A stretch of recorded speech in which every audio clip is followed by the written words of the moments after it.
All right, let's talk about something that's, well, it's really tough. What do you do when someone you trust, maybe even a close friend, hits you with a false accusation? We're going to break down a practical guide for how to find your footing when it feels like the whole world is shifting under you. I mean, have you ever been there? A friend says something and it floors you. You're just standing there thinking, wait, what? I had no idea that's how you saw it. It is such a gut punch, right? To feel so completely misunderstood by someone who's supposed to get you. And what's our first reaction? It's totally instinctual. We immediately want to defend ourselves, right? To jump in and explain everything.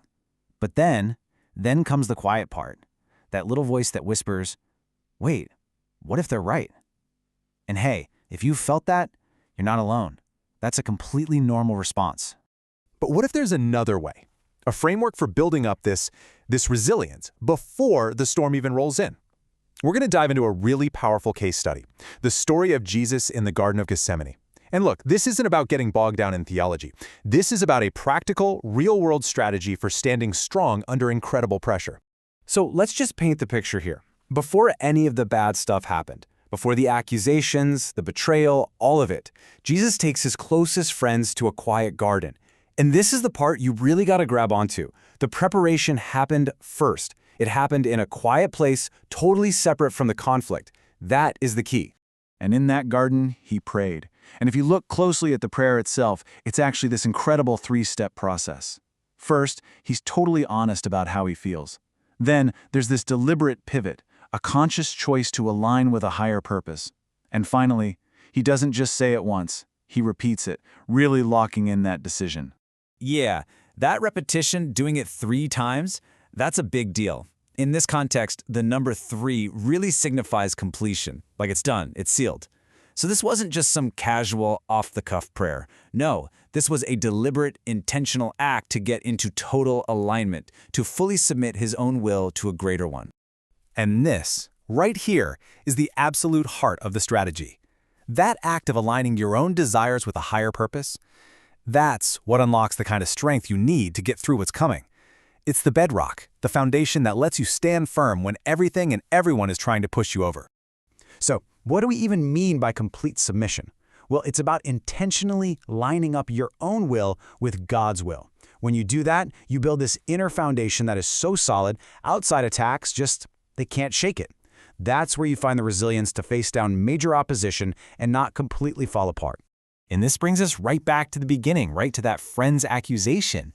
Because when you're secure in your purpose, when you know you're aligned with that higher will, suddenly that's the only opinion that really truly matters. The accusations from other people, yeah, they still sting, of course they do, but they lose their power. They can't define you anymore. They can't knock you off your path.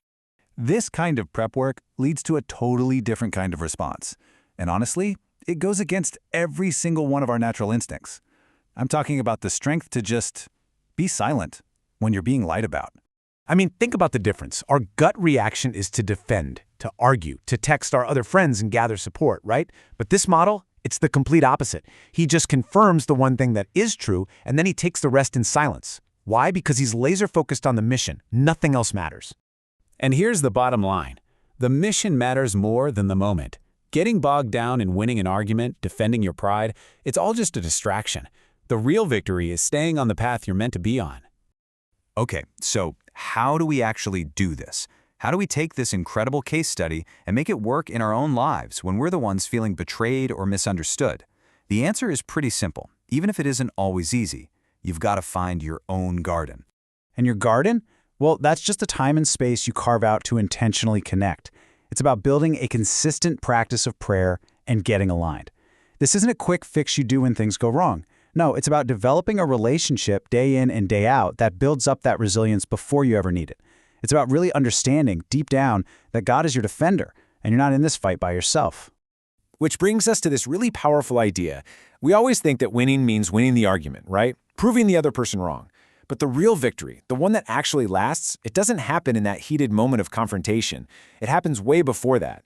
It happens in that quiet place when your will finally lines up with God's. That's where the real strength is. So I guess I'll just leave you with this one question to chew on. With everything going on, your busy life, all your responsibilities, your relationships, where is your garden?